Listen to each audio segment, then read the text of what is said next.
नमस्कार प्रिय दर्शकों, स्वागत है आप सभी का। और आज हम कुंडली पर समझेंगे नौकरी योग के बारे में। प्रिय दर्शकों, बहुत सारे दर्शकों का प्रश्न होता है कि हमारी कुंडली में सरकारी नौकरी है कि नहीं।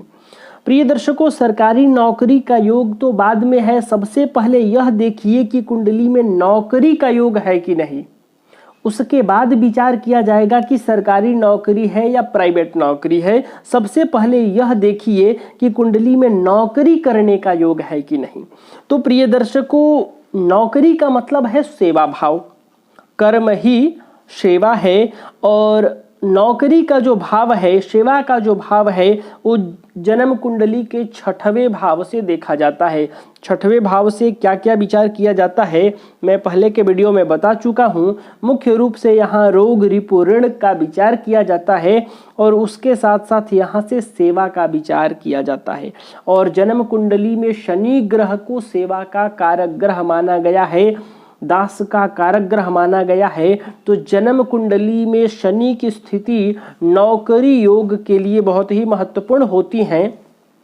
और नौकरी योग के बारे में बहुत सारे ज्योतिष में सूत्र हैं, लेकिन उन सूत्रों में से एक अद्भुत, अचंभित करने वाला, आश्चर्यचकित करने वाला दिव्य मैं आपको आज सूत्र बताने जा रहा हूं। आप इस सूत्र को देखिए, यह इतना बढ़िया सूत्र है कि मैंने इसको डायरी पर नोट किया। प्रिय दर्शकों, व्ययेश जन्म कुंडली के जो द्वादशेश होते हैं, यानी 12वें भाव के जो मालिक ग्रह होते हैं। अब आप अपनी जन्म कुंडली को देख लेनी है कि जन्म कुंडली के जो द्वादशेश बनते हैं, जैसा कि ये आज वृषभ लग्न का हमने उदाहरण ले लिया। हर एक वीडियो में जब उदाहरण लेना होता था तो मैंने मेष लग्न का उदाहरण ले लेता था। तो आज मैं कहा चलिए मेष से आगे बढ़ते हैं, आज वृषभ लग्न का उदाहरण ले लिया। तो वृषभ लग्न की कुंडली में द्वादशेश बनते हैं मंगल, क्योंकि मेष राशि यहाँ द्वादश भाव में उपस्थित है। तो आपको देख लेना है कि इस 12वें भाव में ये भाव है और इस भाव में कौन सी राशि है और उस राशि के राशिपति कौन हैं। वही होते हैं व्ययेश यानी द्वादशेष।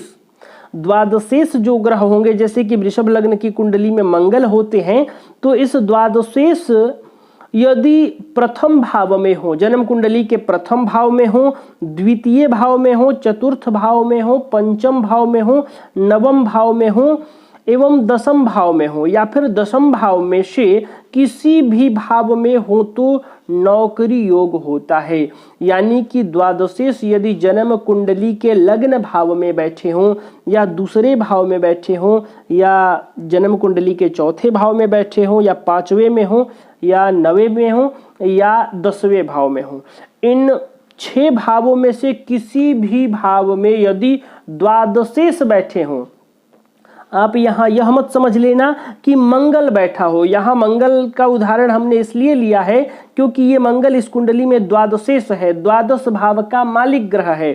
तो जो द्वादशेष ग्रह हो, चाहे वह सूर्य हो, चंद्र हो, मंगल हो, बुध हो, बृहस्पति हो, शुक्र हो, शनि हो, सूर्य से लेकर शनि तक 7 ग्रह ही द्वादशेष हो सकते हैं। राहु केतु को राशि प्राप्त नहीं है, तो राहु और केतु किसी भी भाव के मालिक नहीं होते हैं।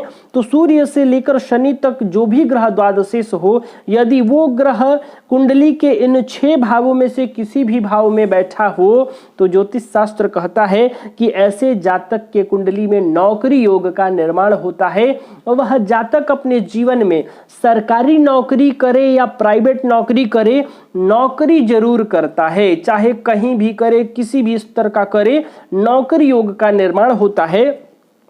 आगे आने वाले दिनों में मैं आपको बताऊंगा कि सरकारी नौकरी किस प्रकार से आप देखेंगे, प्राइवेट नौकरी किस प्रकार से देखेंगे, व्यवसाय आदि का विचार आप किस प्रकार से करेंगे।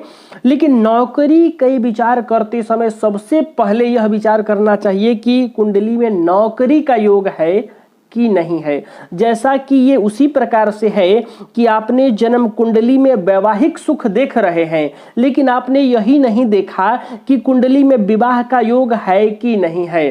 तो वैवाहिक सुख देखने से पहले आप यह देखिए कि कुंडली में विवाह का योग है कि नहीं, उसके बाद वैवाहिक सुख का विचार किया जाता है। संतान का सुख है कि नहीं, यह सबसे पहले देखिए, उसके बाद आप देखिएगा कि हमारा जो संतान होगा वह किस प्रकार का होगा।